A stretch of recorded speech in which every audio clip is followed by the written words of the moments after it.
तुम्ही जरा स्वतःला जर आतमध्ये शोधलं तर तुम्ही जे आज मिळवायचा प्रयत्न करताय ना ते सर्व मिळू शकता. आणि म्हणून सद्गुरू सांगता आम्हाला की भरकटायचं बंद करा आणि जे काही तुम्हाला मिळवायचं ते आतमध्ये आहे ते शोधा, ते मिळेल तुम्हाला. आणि ते मिळालं की तुम्ही स्वतःच आनंदी आणि ऐश्वर्यवान व्हाल, तृप्त व्हाल. आणि असा आनंदी माणूस या समाजासाठी आनंदच देणार आहे. आणि म्हणून जे शेअर करायचं ना, आज आम्ही काय शेअर करतो, एकमेकाशी काय शेअरिंग करतो, पैसा शेअर करतो करतो करतो परत मिळण्याच्या अपेक्षेने. अडचणीत मित्राला मदत करतो, पण कोणत्या अपेक्षेने, मी तुझ्या लग्नाला येईल पण तू बी माझ्या हळदीला आला पाहिजे.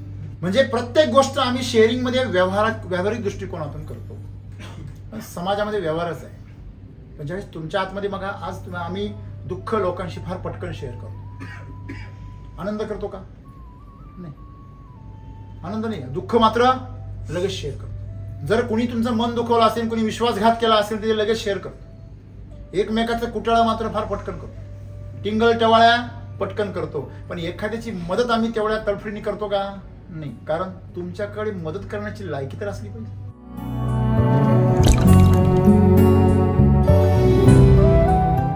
मित्र हो, आपण भगवान श्री गणपतीची फार सुंदर गोष्ट लहानपणीची ऐकली असेल.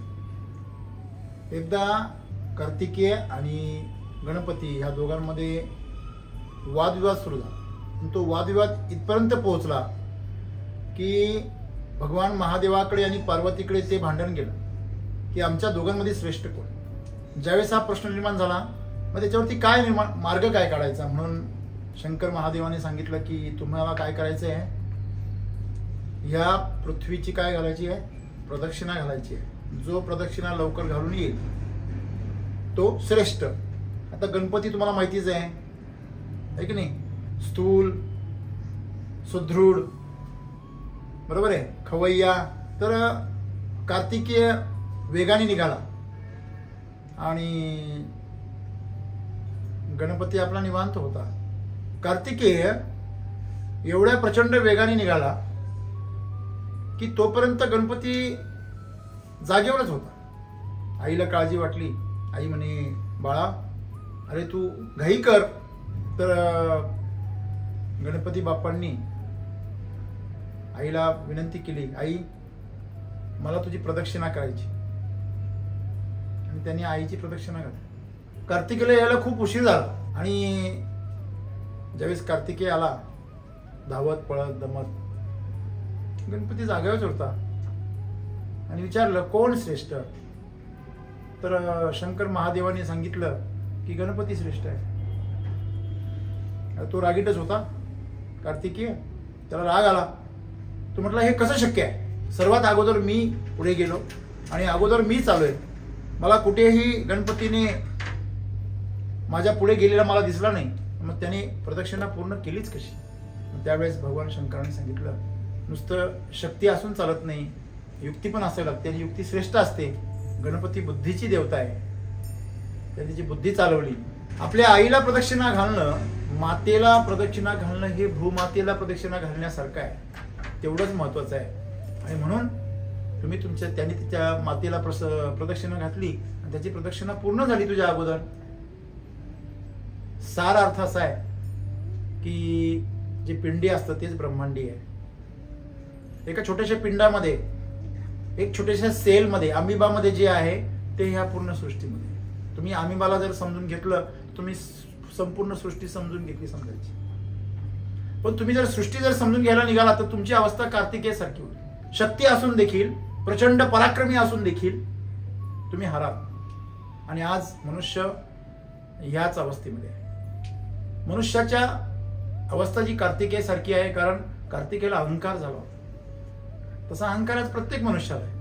मग तो आपल्या बुद्धीच्या जोरावर, आपल्या शक्तीच्या जोरावर, आपल्या संपत्तीच्या जोरावर, पदाच्या जोरावर, सत्तेच्या जोरावर तो या जगाला गवसणी घालण्याचा प्रयत्न करतो, प्रदक्षिणा घालण्याचा प्रयत्न करतोय, सर्वश्रेष्ठ होण्याचा प्रयत्न करतोय, जो एक मूर्खपणा आहे. कारण हे ब्रह्मांड अनंत आहे. कार्तिकेयवरती आशीर्वाद होता म्हणून तो ते करू शकला. तो प्रत्यक्ष ईश्वराचा संतान होता म्हणून तो जिंकू शकला. त्याच्याकडे साधन होतं, तपश्चर्या होती, आशीर्वाद होता, कृपा होती.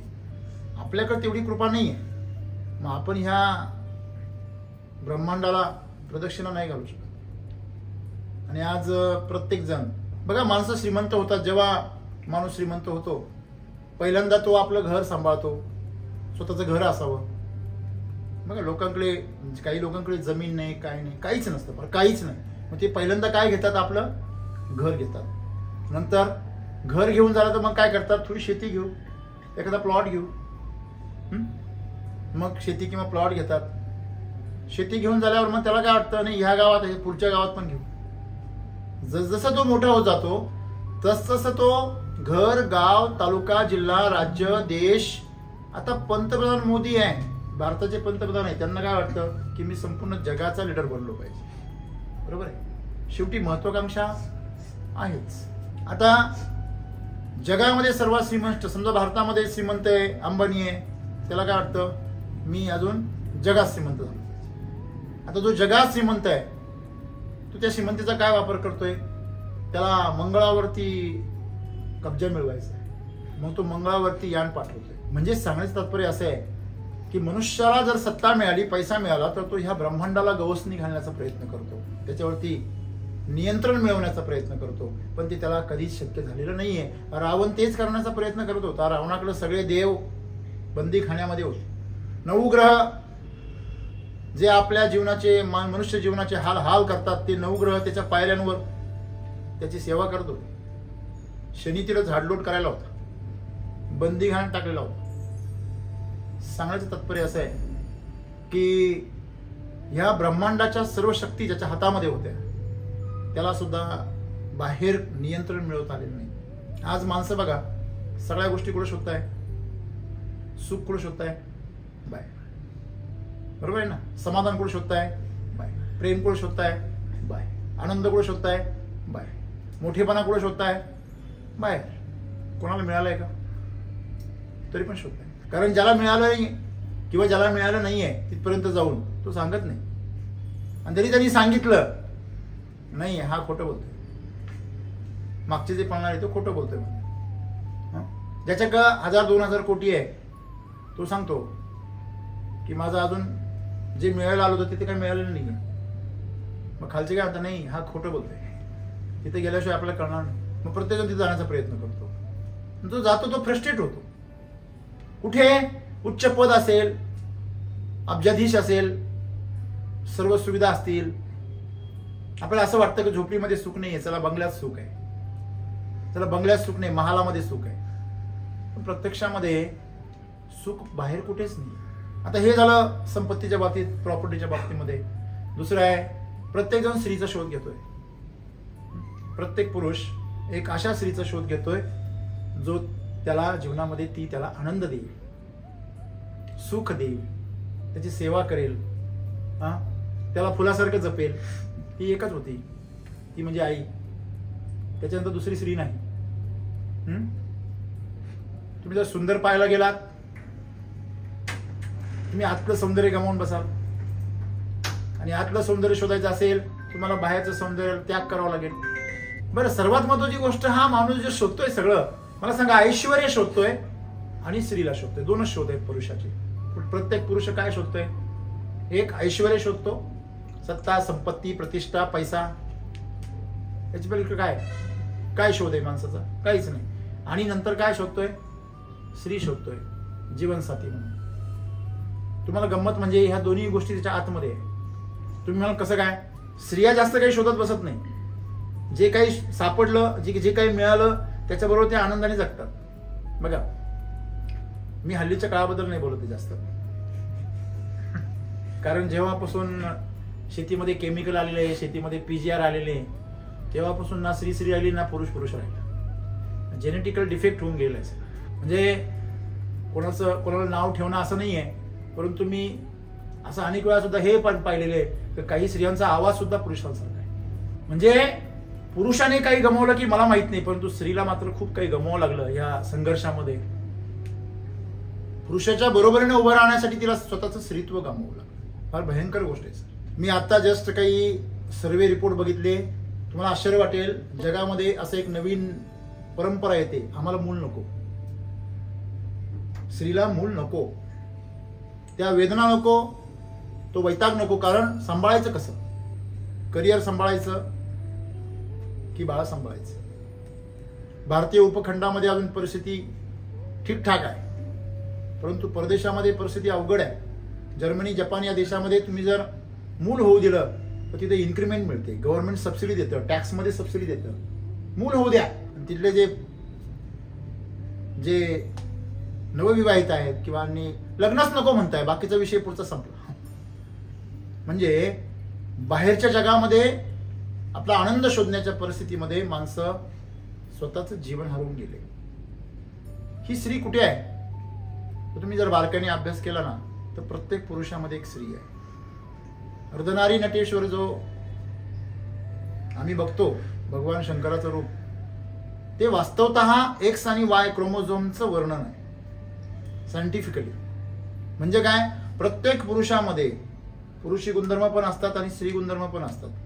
प्रत्येक पुरुषामध्ये असतात. जेव्हा तो श्रयीन होतो ना तेव्हा तो रडतो, ढसाढसा रडतो, इमोशनल होतो. आणि ज्यावेळेस तो इमोशनल होतो तो स्त्रीपेक्षाही जास्त स्त्रीत्व त्याच्यामध्ये निर्माण होतं आणि ती त्याच्यामध्येच आहे. मग तुला शोधतो कुठे? बाय.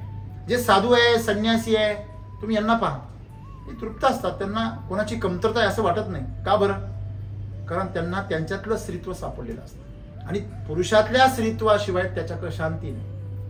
शांती हा पुरुषाचा गुणधर्म नाही, हा स्त्रीचा गुणधर्म. करुणा हा स्त्रीचा गुणधर्म आहे. जर एखादा पुरुष संवेदनशील झाला असेल, खूप कणवाळू झाला असेल, खूप शांत झाला असेल, तो आपोआप सुंदर दिसायला लागतो. नवे नवे तो सुंदर होतो चेहऱ्याने सुद्धा. आणि जसजसा तो राकट व्हायला लागतो तसा तसा तो वृक्ष व्हायला लागतो. म्हणजे त्याच्यामधला पुरुष गुणधर्म, पुरुषी तत्व जे आहे ते काय होतं? शक्तिशाली होतं. मग तुम्ही पोषण कशाला देता? मित्रांनो, प्रत्येक पुरुषामध्ये ऐश्वर्य पण आहे ऊर्जेच्या रूपाने आणि स्त्रीत्व पण आहे, परंतु तो शोधतो कुठे? बाहेर. जेव्हा त्याला त्याच्या आतमध्ये शोध लागतो तेव्हा तो बाहेर शोधण्याची त्याला गरज पडत. बघा, जेव्हा स्त्री ज्यावेळेस वैतागते, खूप चिडते, त्यावेळेस ती काय करते? कोणाला तरी व्यक्त होण्यासाठी शोधत राहते, कोणाला तरी शोधते, फोन करते. मैत्रीण असेल, आई असेल, बहीण असेल, कोणाला ती शोधते, मित्राला शोधते की तिला मोकळं व्हायचं असतं. आणि जेव्हा पुरुष दुःखी होतो, खूप डिस्टर्ब होतो ना, तेव्हा तो एकांत शोधतो. तुम्ही पाहिलंय कधी? का बरं? कारण त्याच्या स्त्रीला शोधत असतो. अशा वेळेस त्याला सगळे रस्ते बाहेरचे जेव्हा बंद होता तेव्हा तो त्याच्या आतला मार्ग शोधत असतो. जेव्हा एखाद्या पुरुषाकडनं सगळं हिसकावून घेतलं जातं ना, त्यावेळेस खऱ्या अर्थाने त्याला त्याच्या आतली श्रीमंती दिसायला लागते. तोपर्यंत नाही. बघा, पुरुष ज्यावेळेस जिद्दीला पेटतो ना तेव्हा तो शून्यातून काय निर्माण करतो? विश्व निर्माण करतो. हे जे तुम्ही उदाहरण ऐकले, शून्यातून विश्व निर्माण करणं, हे कसं काय निर्माण होऊ शकतं? कारण त्या बीजामध्ये आहे, त्याच्या आतमध्ये, त्याच्या डीएनए मध्ये आहे. ते त्याला शून्यातून विश्व निर्माण करायचं माहिती आहे. परंतु दुर्दैवाने आजच्या पिढीमध्ये पाश्चात्य संस्कृतीने वारंवार हल्ला करून आमची जी संस्कृती आहे, आमचे विचार आहे, संस्कार आहे, हे आम्ही त्यांनी विसरले. त्यांनी काय सांगितलं की जे काय आहे बाहेरच्या जगामध्ये विश्लेषण करा, ऑपरेशन्स करा, बरोबर आहे, बाहेरून उत्तेजना द्या. परंतु भारतीय संस्कृतीने काय सांगितलं की सगळं काही कुठे आहे? आतमध्ये. तुम्ही बाहेरून जेवढा शोध लावण्यासाठी जेवढा खर्च कराल, जेवढे आयुष्य वेळ वाया घालवाल, त्याच्यापेक्षा कमी वेळेमध्ये तुम्ही फक्त शांत बसा. तुमच्या आतमध्ये सर्व प्रश्नांची उत्तरं आहे. आत व्हा. म्हणून सद्गुरू आज आम्हाला काय सांगताय? तुम्ही जर तो जो शोध तुमचा जर बाहेर घ्यायला निघालात तर तुम्हाला अनंत प्रवास करावा लागेल. पण तुम्ही जर आतमध्ये वळलात तर एका क्षणात तुम्ही तिथपर्यंत पोहोचा. ध्यान काय? ध्यान आहे या इंद्रियांचं बाहेरच्या जगाशी संबंध काय करणे? तोडणे. या बाहेरच्या जगाशी संबंध तोडायचा. डोळे असतील, कान असतील, त्वचा असेल, बाकी सर्व इंद्रिय असतील, या सर्वांना मनासहित आतमध्ये वळवायचं. जेव्हा तुम्ही आतमध्ये वळवता तेव्हा आतमध्ये कुठेतरी एक ऊर्जा जागृत झाल्यासारखं कळतं. म्हणजे ऊर्जा सुद्धा कुठे आहे? आणि म्हणूनच साधू संतांना जास्त आहार लागत नाही. नवे नवे ते आहार नसला तरी ऊर्जावान असतात. आणि माणसाने जर एक दुपार जरी नाही खाल्लं तर तो कमजोर होऊन जातो, कारण त्याचा संपूर्ण भाव जो आहे तो बाह्य जगात आहे. एकटेपणा माणसाला खातो कारण त्याचं अज्ञान आहे. त्याला असं वाटतं की ही गर्दी जी आहे ना, ह्या गर्दीमुळे मी सुखी आहे, ह्या गर्दीमुळे मी सुरक्षित आहे, या गर्दीमुळे मी आनंदी आहे. पण तसं नाहीये. तुम्ही आतमध्ये आनंदी आहे म्हणून तुम्हाला बाहेर आनंद दिसतो. बघा, जेव्हा तुम्ही दुःखी असता तेव्हा समोरचं जर एखाद्याला जर फार काही समजा एखादी आनंदाची बातमी भेटली असेल, तुम्हाला त्याचं कौतुक वाटतं का? वाटतं का? तुम्ही दुःखी आहात खूप, तुमचं काहीतरी जवळचा माणूस गेलेलं आहे, तुमचं नुकसान झालेलं आहे, की तुम्ही कुठेतरी फेल झालेले आहे. अशा वेळेस तुम्हाला कोणीतरी जर गुड न्यूज सांगितली त्याच्याबद्दल, मित्राबद्दल, मैत्रिणीबद्दल, तर तुमची प्रतिक्रिया काय असते?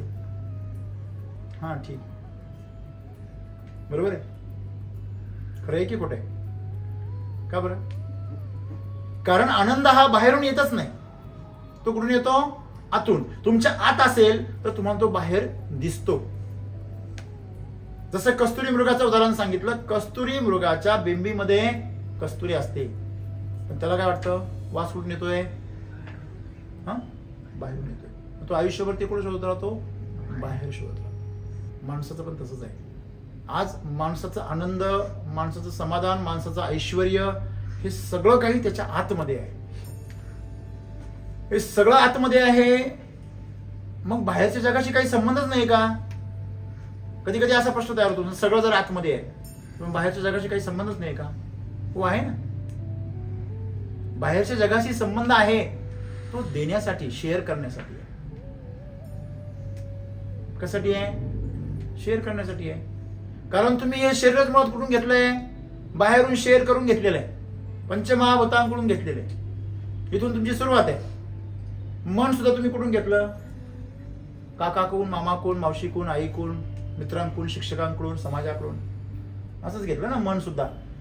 खरं सांगा, तुम्ही सुंदर आहात, तुम्ही फार गोड आहात, तुमचा आवाज चांगला आहे, तुम्ही नटखट आहात, असं वगैरे जे काही तुमचं वर्णन केलं ते कोणी केलं? तुम्हीच केलं का? नाही. कोणी केलं? बाहेरच्यांनी केलं. आणि आम्ही तसं स्वतःला समजायला लागलो. मग मन आलं कुठून? त्यांनीच तयार केलं. फक्त पुन्हा पुन्हा पुन्हा पुन्हा ते त्याच्यावर बिंबवलं गेलं, त्याच्यामुळे थर थर थरावर थर, मग ते कॉन्क्रीट झालं. हो, आपल्या खानदानामध्ये असं कोणी केलेलं नाही बरं का भाऊ. का भाऊ लगेच ते डोक्यात ठेवतो? बरोबर, सिरियस. पुन्हा आलं खानदान. जा जरा, जा 10-12 पिढ्या मागे जा, तुमचं खानदान किती सापडतंय बघा तुम्ही. म्हणजे सांगण्याचं तात्पर्य काय? की जे भ्रामक आहे त्याला आम्ही आमची काय बनवलेली आहे? प्रतिमा बनवलेली आहे. बरोबर आहे. आणि सगळा जो खेळ आहे हा कशाचा आहे? मान्यतेचा आहे. जसं एखादा गव्हर्नर म्हणतो, मैं धारक को 100 रुपये देने का वचन देता हूं. मोदी साहेब येतात, आज से 500,000 की नोट लीगल टेंडर नहीं रहेंगे. हो गए ना कागज. म्हणजे काय आहे? की बाह्य जग जे आहे हे आमच्या मान्यतेवर आहे. मला सांगा बरं, पूर्व दिशा कुठे आहे? पूर्व दिशा कुठे आहे? कुठे? इकडे. ठीक आहे, इकडे पूर्व दिशा आहे ना. तुम्ही अंतराळात गेल्यावरती पूर्व दिशा कुठे? सॅटेलाइट वर जा, तिथून मला सांगा पूर्व दिशा कुठे? कुठे? तिथं दिशाच नाहीये. म्हणजे दिशा सुद्धा काय? आमची मान्यता आहे. आम्ही जे नाव ठेवलं ते सुद्धा आमची काय आहे? मान्यता आहे. काही लोक जिवंतपणे आपलं आडनाव बदलून घेतात, नाव सुद्धा बदलून घेतात. अरे लोक तर हल्ली जेंडर सुद्धा चेंज करून घेतात. स्त्रीचा पुरुष होतो, पुरुषाची स्त्री होती. हे बाह्य जग आहे, याच्यामध्ये सत्य काहीच नाहीये, हे झूट आहे सगळं. म्हणून तर प्रवास अनंत आहे. अंधारामध्ये प्रवास अनंत असतो, प्रकाशामध्ये प्रवास काय होतो? स्पष्ट होतो. आतमधला प्रकाश जोपर्यंत तुम्ही शोधत नाही तोपर्यंत बाह्य जगातल्या प्रकाशामध्ये तुम्ही कायम चकाचौंध राहा. माणसाला बाहेरचं लवकर कळतं, जवळचं कळत नाही. मी लहानपणी असताना आम्हाला एक धडा होता, मामा की ऐनक माथे पर. मामा की ऐनक कहाँ थी? ऐनक मतलब चष्मा. मामा सगळ्या घरामध्ये ऐनक शोधतोय, सगळ्या पाहुण्या रावळ्यांना सगळ्यांना विचारतोय, येणाऱ्या जाणाऱ्याला विचारतो, गावातल्या चावडीवर जाऊन आला, सगळं घर शोधलं. सगळं शोधून झाल्यावर छोटीशी नात होती, तिला विचारलं, बाळा माझी ऐनक पाहिली का? ते म्हणती, दादाजी वो तो आपके माथे पर है. म्हणजे काकीत कळसा, गावाला वळसा मारतो, माझी कळसा कुठे, कळशी कुठे माझी? तुझ्या काकीतीने बाबा. पण तो दाखवणारा पाहिजे. कळशी दिसते, ऐनक दिसते समोरच्याला, पण तुमच्या आतमध्ये जो तुम्ही आहात ते तुम्हाला पण दिसत नाही, कोणालाच दिसत नाही. ते कसं दाखवणार? मग ते तुम्हाला गुरु दाखवतो. आतमध्ये वळा. मग सद्गुरू आम्हाला काय सांगता? कुठे वळा? आतमध्ये. आम्ही आतमध्ये वळतो, डोळे बंद करतो, अरे आतमध्ये सगळा अंधारच आहे. मला सांगा, रात्री तुम्ही चालले रस्त्याने, एकदम अंधार आहे सगळीकडे, थोडस दिव्याचा प्रकाश वगैरे आहे, आणि अचानक समोरून एक मोठी गाडी आली, तिचा फ्लश लाईट तुमच्या डोळ्यावर पडला, तर तुम्हाला उजेड दिसतो का अंधार दिसतो? हा, तुमचे डोळे काय होता? उजेड असून सुद्धा काय होता? दीप्तात. म्हणजेच काय? अंधार दिसतो. तुमच्या समोर काय तयार होतो? फुल प्रकाशामध्ये तुमच्या समोर अंधार तयार होतो. तुम्हाला प्रयोग जर करायचा असेल तर तुम्ही थोडस जरा सूर्याकडे बघा, एक सेकंदाचा काही भाग, आणि दुसरीकडे बघा. तुम्हाला दुसरीकडे काय दिसेल? काय दिसेल? अंधार दिसेल. काळजीपूर्वक प्रयोग करा. आजच्या काळामध्ये डोळे जाण्याची पण शक्यता आहे, तेव्हा तुमच्या जबाबदारीवर प्रयोग करा. तुमच्या डोक्यात किडा येतं मग तुम्हीच करा, नाही वरून म्हणू नका. शंका कोणाच्या डोक्यात आहे? तुमच्या. मग रिस्क तर घ्यावीच लागेल ना. ते का मग युट्यूबवरचा व्हिडिओ थोडी मग खाली कमेंट्स केली मग झालं नाही. असं आहे. आणि म्हणून एकदम ज्यावेळेस प्रकाश जास्त येतो, आपली क्षमता नाही डोळ्यांची, मग डोळे काय होतात? अंधारतात. तसं आतमध्ये गेल्यावर आपल्या डोळ्यांमध्ये, आपल्या मनामध्ये, आपल्या चैतन्यामध्ये तेवढी तेजस्वीपणा नाही का तो प्रकाश, तिथली ऊर्जा आम्ही अनुभवू शकतो. आणि म्हणून तुम्हाला काय करावं लागतं? स्थिर व्हावं लागतं, पुन्हा पुन्हा स्थिर व्हावं लागतं. आणि तेव्हा तुम्हाला आत काय आहे ते दिसेल. आतला जो मार्ग आहे, आतला मार्ग म्हणजे जो इंद्रियांच्या मदतीने शोधता येत नाही, जो मनाच्या मदतीने शोधता येत नाही, जो कोणत्याही अवयवांच्या मदतीने शोधता येत नाही, कुठल्याही तंत्राने तो शोधता येत नाही, कुठल्याही मंत्राने तो शोधता येत नाही. सगळ्यातून मुक्त झाल्यावरच तो शोधता येतो. गंमत पहा. तुम्ही शिडीने वर चढून जाता की नाही? शिडी वर चढून गेल्यावर शिडी डोक्यावर घेऊन जाता का परत मध्ये? तिने आणलं म्हणजे नाही ना. शिडी तिथेच ठेवावं लागते. तसं आहे, प्रत्येक मार्ग तुम्हाला सोडून द्यावा लागतो. ते सोडणं जमत नाही. आम्ही मोहात पडतो. आम्ही साधं पाण्यातली म्हणजे बॉटल जरी पाण्याची घेतली तर आम्ही ती रिकामी बॉटल सुद्धा काय करतो? जमा करतो की नाही? करतो ना. काय उपयोगाला येतील बा कुठेतरी. हॅलो, नाही काही तर भंगारवाला तरी घेऊन. मित्रांनो, सर्वात महत्वाची गोष्ट, जीवन फार सुंदर आहे, सोपं आहे. फक्त तुम्हाला जर खरोखर तुम्हाला जर शोधायचं आहे ना, जे काही तुम्ही शोधताय, आज प्रत्येक जण काम करतोय, कष्ट करतोय, मेहनत करतोय, अभ्यास करतोय, जे काही तुम्ही करतात तुमच्या जीवनामध्ये, जे काही करतात, काही लोक झोपा काढतात, काही लोक दारू पितात, काही लोक मौज मजा करतात, मस्ती करतात, फिरतात. हे सगळ्यांतून त्यांचा काहीतरी शोधच चालू असतो. काय चालू असतो? तुम्ही आन्सर. आळशी माणूस काय शोधत असतो? आळशी माणूस सुद्धा आहे ना, सुख शोधत असतो. आरामामध्ये तो आराम शोधत असतो. पण शेवटी राम आलाच त्याच्यामध्ये. पण आपण म्हणतो ना, राम नाही करे कशाला. तसं तो पण काय शोधत असतो? आळशी माणूस सुद्धा आराम शोधत असतो, राम शोधत असतो. मित्रांनो, या जगामध्ये असा कोणीच नाही. जो जिवंत आहे तो प्रत्येक जण काही ना काही काय करतोय? शोधतोय. आणि ह्या सगळ्यांचा शोध आतमध्ये संपतो. आणि मग जर तुम्हाला शोध संपवायचा असेल तर तुम्हाला काय करावं लागेल?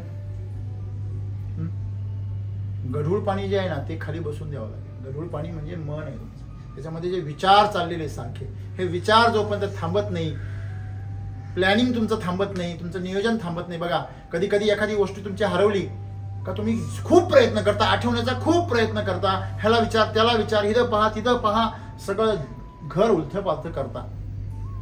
सगळं झाल्यावर शांत बसता. शांत बसलं का मग आठवतं फटकन. असं होतं. आपलंच नाही, शास्त्रज्ञांचं पण होतं. आईन्स्टाईन असं म्हणतात की एकदा त्या एनर्जीचं सूत्र शोधत होते, E=mc², जे जगामध्ये प्रसिद्ध आहे. त्याच्यावर त्यांना नोबेल भेटलं. ते ज्यावेळेस ते शोधत होते खूप प्रयत्न करून झाले, सर्व बाजूनी प्रयत्न करून झाले, पण त्यांना काय ते कळे ना काय हे काय आहे.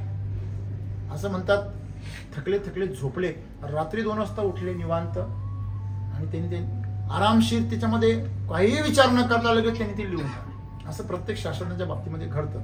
भले थॉमस अल्वा एडिसननी बल्बचा शोध लावला असेल, मुळात हे सगळं कार्य तुम्ही करतच नाही. जेव्हा तुम्ही थकता तेव्हा प्रकृती तुमच्यातून प्रकट होते. जो पण तुमचा अहंकार आहे तोपर्यंत हे सगळे जे थकण्याचा कार्यक्रम जो आहे ना, तो कोण जास्त थकतो, कोणाला जास्त प्रयत्न करावा लागतो, कोणाला जास्त संघर्ष करावा लागतो. जो समर्पित होत नाही त्याला जास्त संघर्ष करावा लागतो, जो समर्पित होतो त्याला संघर्ष करावा लागत नाही. मला सांगा, रावणाने जर लगेच समर्पित करून टाकली असती सीता तर युद्ध झालं असतं का? नाही. जगाला हे बी कळलं नसतं अहंकाराचा काय परिणाम. म्हणून तिला लीला असं म्हणतात. एकदा भीमाला प्रचंड काय आलं, गर्व चढला. तुम्हाला ती गोष्ट माहिती आहे चांगली. गर्व कशाने चढला?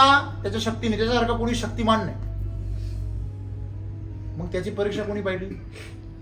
हनुमानाने पाहिली. कशी पाहिली? त्याच्या रस्त्यामध्ये फक्त शेपटी टाकून दिली आणि बसला म्हातारा वानर होऊन. भीम तिकडून आला गदा घेऊन. ए वानरा, चल तुझी शेपटी बाजूला घे, दुर्गंधी सगळी. हा असं.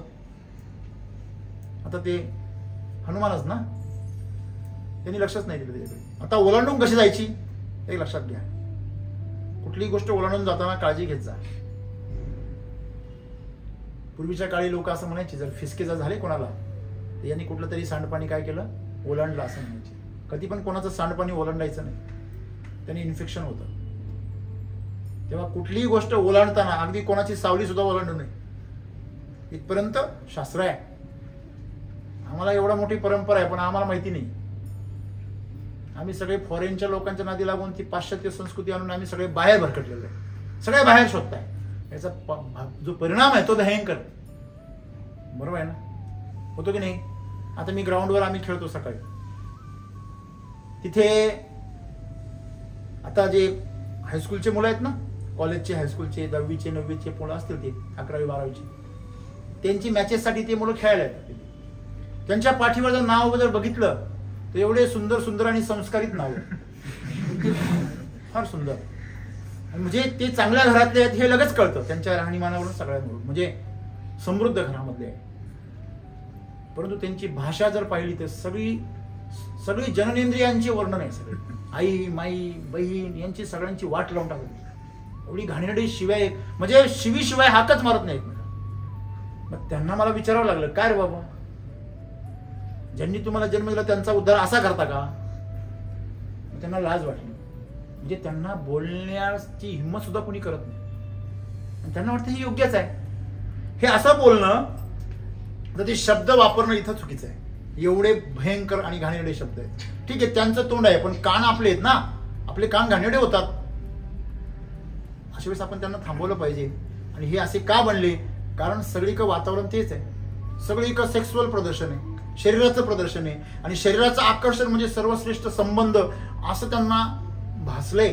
ते नशीब की जेव्हापासून हे बीजेपी सरकार आलं तेव्हापासून हे पॉर्न वगैरे सगळे चॅनल्स वगैरे सगळे काय झाले, बॅन झाले, सगळे बंद झाले इंडियामध्ये तरी कमीत कमी. नाहीतर ते सरकार येण्याच्या पूर्वीची परिस्थिती मी पाहिली होती.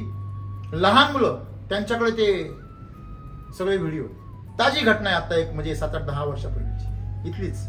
मग सांगण्याचं तात्पर्य काय आहे की आम्ही सुख कुठं शोधतोय? सगळं शरीरामध्ये, अन्नामध्ये, पैशामध्ये, प्रतिष्ठेमध्ये, करिअरमध्ये, पद मिळवण्यामध्ये, हे मिळवण्यामध्ये. मग असाच अहंकार झाला ना मग भीमाला पण. मग हनुमान काय म्हटले?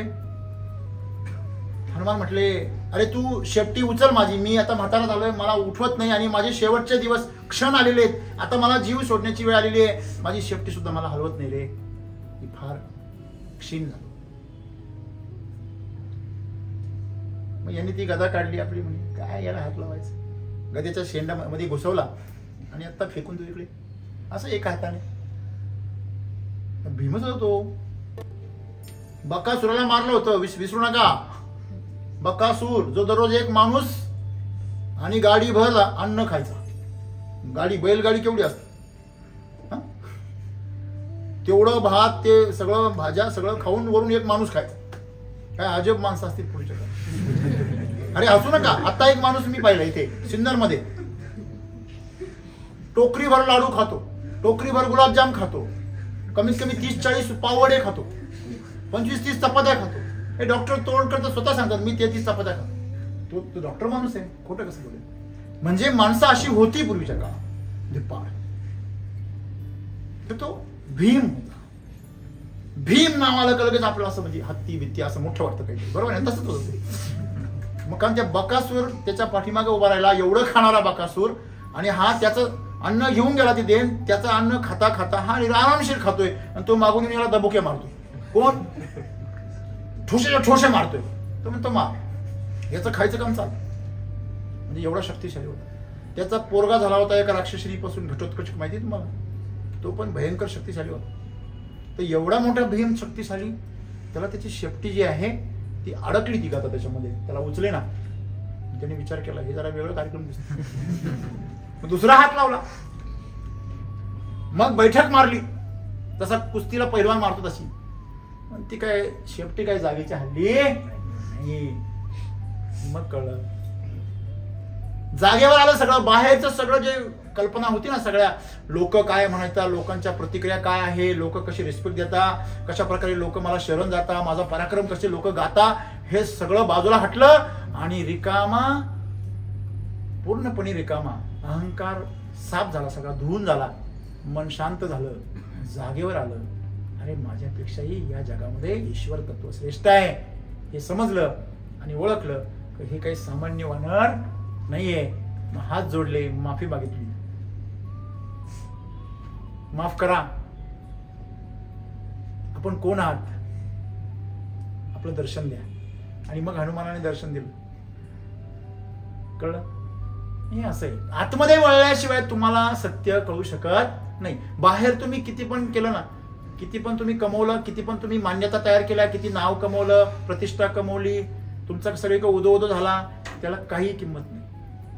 तुमच्याकडनं एक चुकी होऊ द्या, तुमची सगळी पुण्याई शून्य आहे की नाही? असं नुसतं काही वर्ष होऊ द्या, लोक विसरून जाता की नाही? परंतु तुम्ही जरा स्वतःला जर आतमध्ये शोधलं तर तुम्ही जे आज मिळवायचा प्रयत्न करताय ना ते सर्व मिळवू शकता. आणि म्हणून सद्गुरू सांगता आम्हाला की भरकटायचं बंद करा, आणि जे काही तुम्हाला मिळवायचं ते आतमध्ये आहे ते शोधा, ते मिळेल तुम्हाला. आणि ते मिळालं की तुम्ही स्वतःच आनंदी आणि ऐश्वर्यवान व्हाल, तृप्त व्हाल. आणि असा आनंदी माणूस या समाजासाठी आनंदच देणार आहे.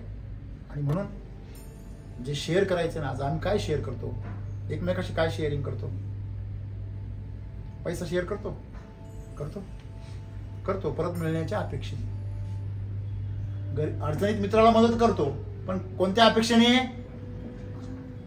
मी तुझ्या लग्नाला येईल, पण तू बी माझ्या हळदीला आला पाहिजे. खरे खोटे? म्हणजे प्रत्येक गोष्ट आम्ही शेअरिंग मध्ये व्यावहारिक दृष्टिकोनातून करतो, पण समाजामध्ये व्यवहारच आहे. पण ज्यावेळेस तुमच्या आतमध्ये बघा, आज आम्ही दुःख लोकांशी फार पटकन शेअर करतो. आनंद करतो का? नाही, आनंद नाही. दुःख मात्र लगेच शेअर करतो. जर कोणी तुमचं मन दुखवलं असेल, कोणी विश्वासघात केला असेल, ते लगेच शेअर करतो. एकमेकाचं कुटाळा मात्र फार पटकन करतो, टिंगल टवाळ्या पटकन करतो. पण एखाद्याची मदत आम्ही तेवढ्या तडफडीने करतो का? नाही. कारण तुमच्याकडे मदत करण्याची लायकी तर असली पाहिजे. तुमच्याकडे आनंद शेअर करण्यासाठी आनंदच असला पाहिजे. मी जर तुमच्याकडे मागितलं, साहेब $1 द्या मला, द्याल का? द्या, $1 द्या मला.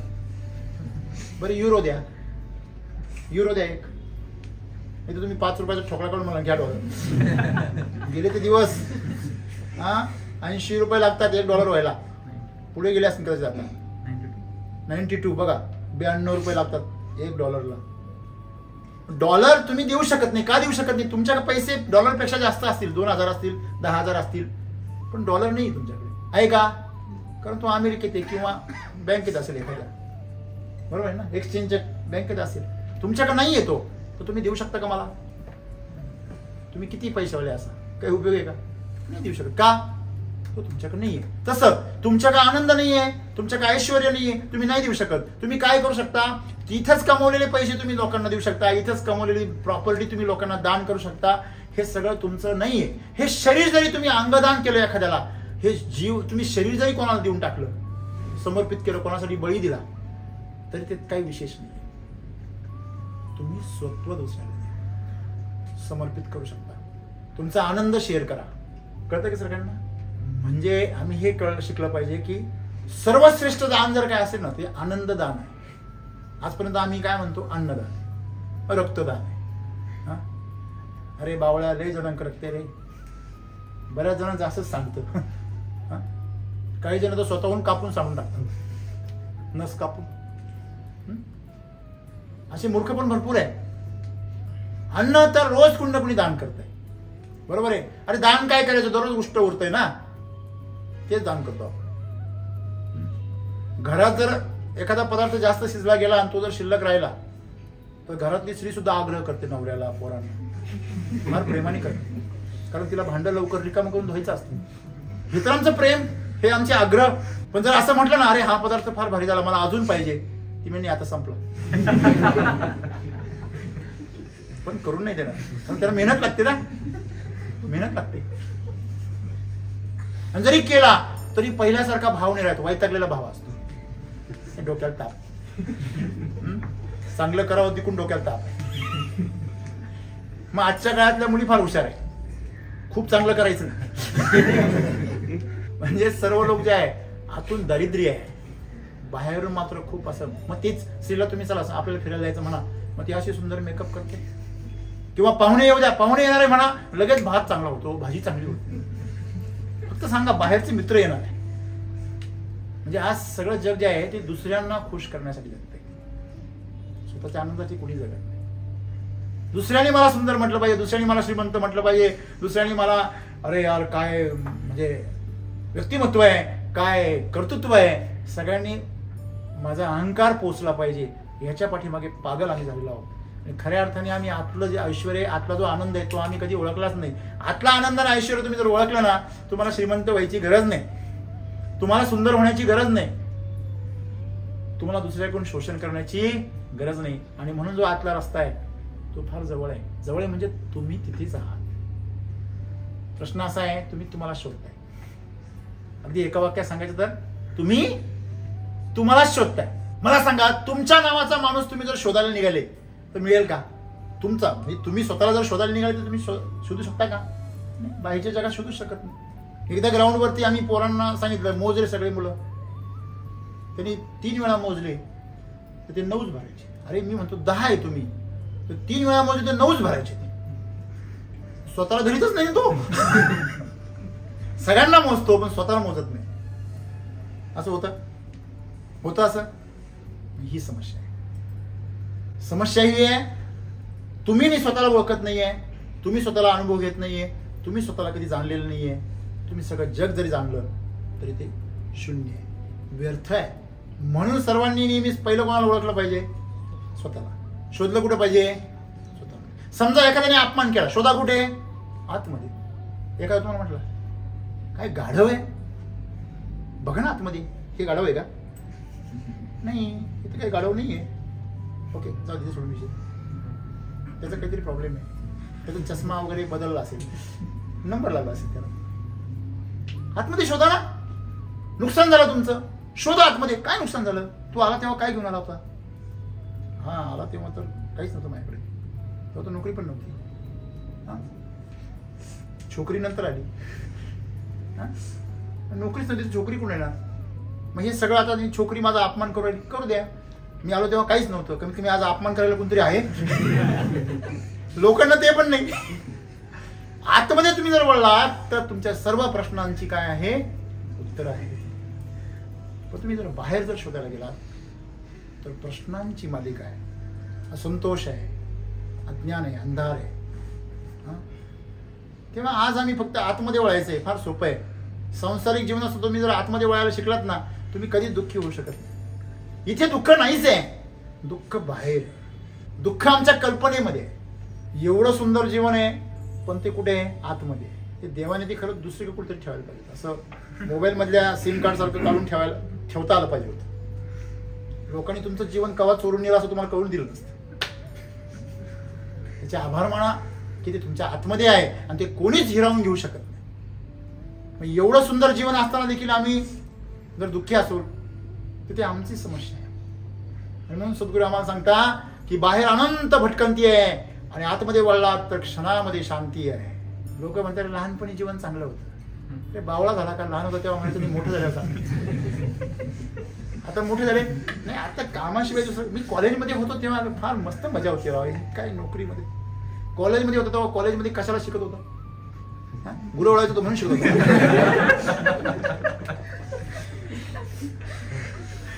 आणि आज नोकरी भेटलीये, काय खरं नाही राव जीवनाचं. अरे तू बाहेर शोधतोय, सगळं सगळं मध्ये आहे. सगळे कुठे आहे?